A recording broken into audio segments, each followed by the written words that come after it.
News Radio 700 WLW. So if you spend too much time on social media, you can develop what is being referred to now as popcorn brain. It refers to the tendency of our attention and focus to jump quickly from one thing to another, like popcorn kernels. At least that's how one clinical psychologist is describing it.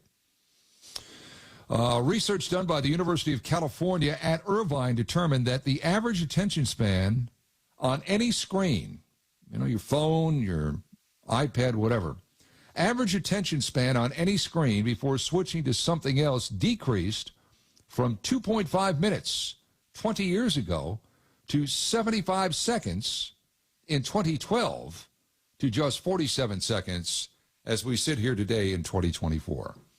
Are we becoming a society that just simply can't pay attention, or is there something going on here? And how much is social media the reason for it?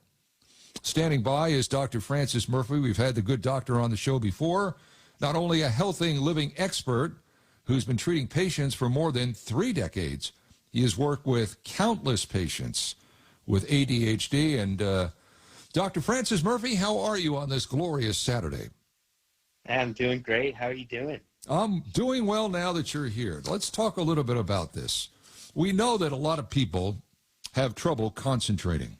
We know that a lot of people's attention span is not good. All we have to do is look at the evolution of advertising in this country. It used to be, for example, on television, there would be 1-minute commercials.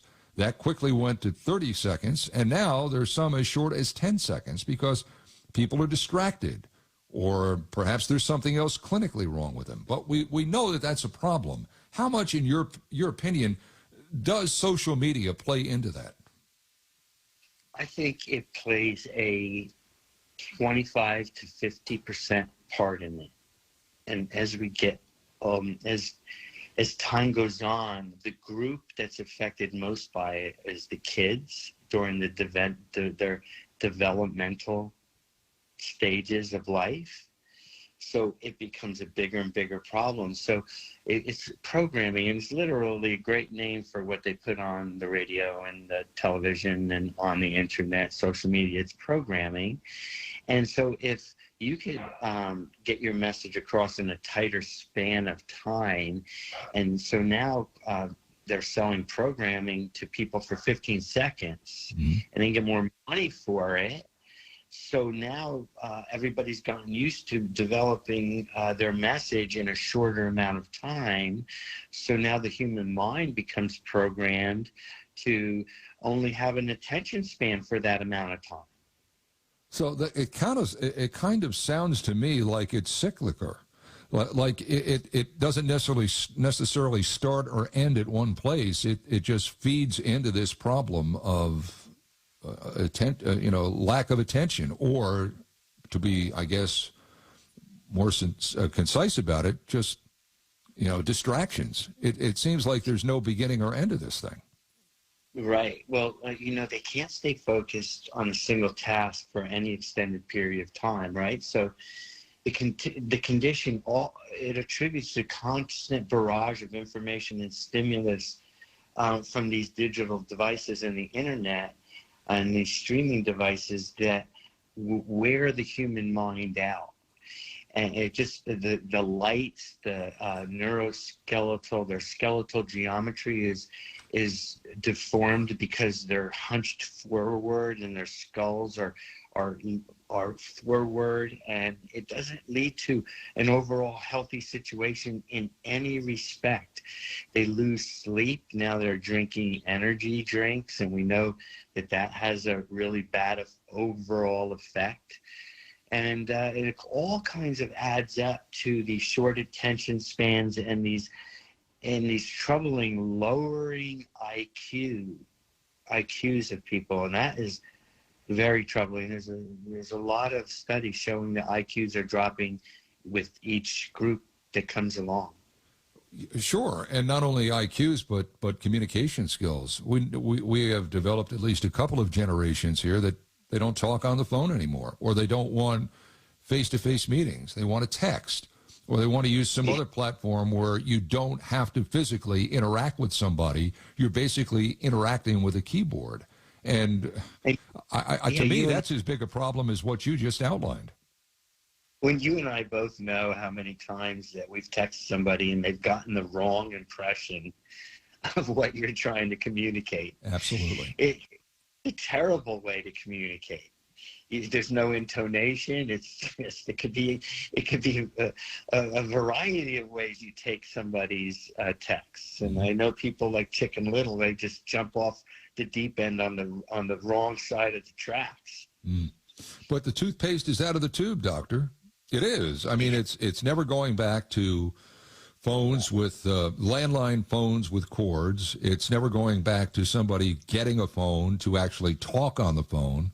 So what we've developed here is a problem. Is there a solution? Do you see any pathway forward where maybe a lot of this stuff that we've talked about is not so much of a problem?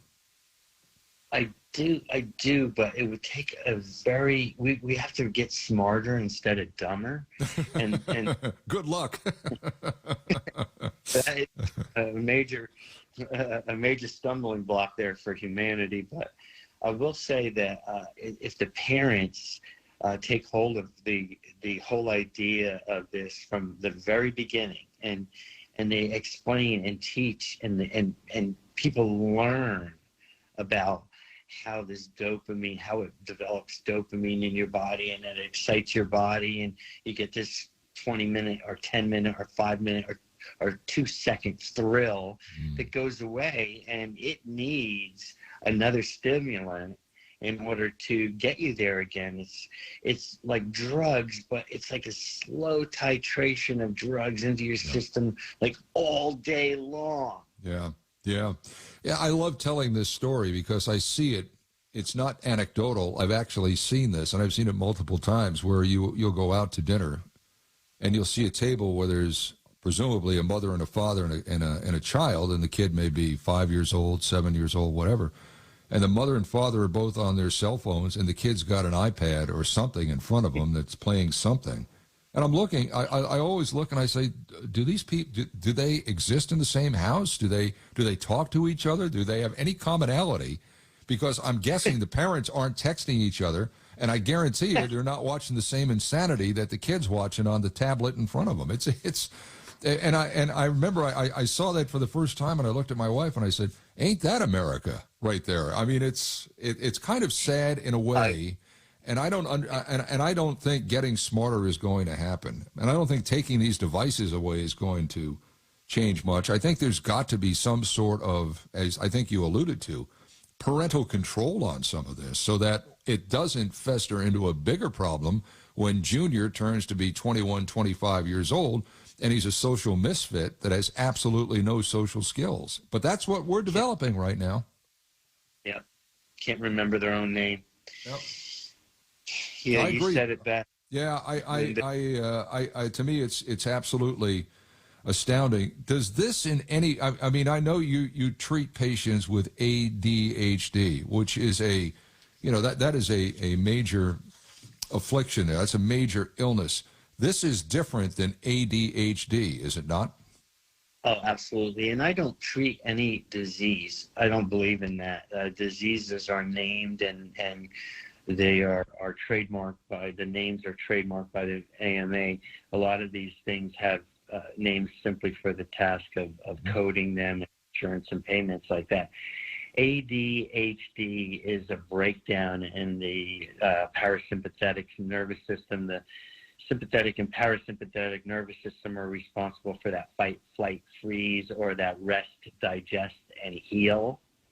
And so if you're in fight, flight, freeze all the time because of these devices, the positions you put yourself in, the food you eat, the amount of sleep you get, the amount of exercise you get, all this adds up to be a unhealthy person.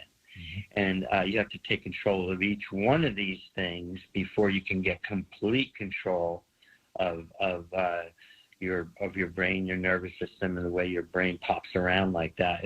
If getting rid of just the social media alone and not looking at the food that you're eating and the amount of sleep that you're getting, you're still getting hit with a lot of radiation and a lot of other people's thinking that are on those devices that make your thinking a little chaotic. Yeah, I agree. Would you agree? I agree. I think anybody that goes on, and look, I go on social media myself. I'm not going to lie to anybody about that, but you know, if you read something on social media about something like politics or a sports opinion or whatever it may be, and that opinion changes your opinion, then you've got far greater problems than just being on social media. Conversely, if you're someone who's writing this stuff on social media and you think it's going to change somebody's opinion about anything in life, you've got problems too. Because nobody is that powerful, and I don't think anybody is that stupid. So, I think what it boils down to, it's entertainment. It should be viewed as entertainment and nothing more than that. Because I've often said, Twitter, for example, or X, whatever it may be, Doctor, I've said this for a very long time. 10% of it are alleged journalists talking about stories that they've written and how great they are. 10% of it is actual news. And the other 80% are people throwing feces at each other. There's nothing else besides that's going on that social media platform.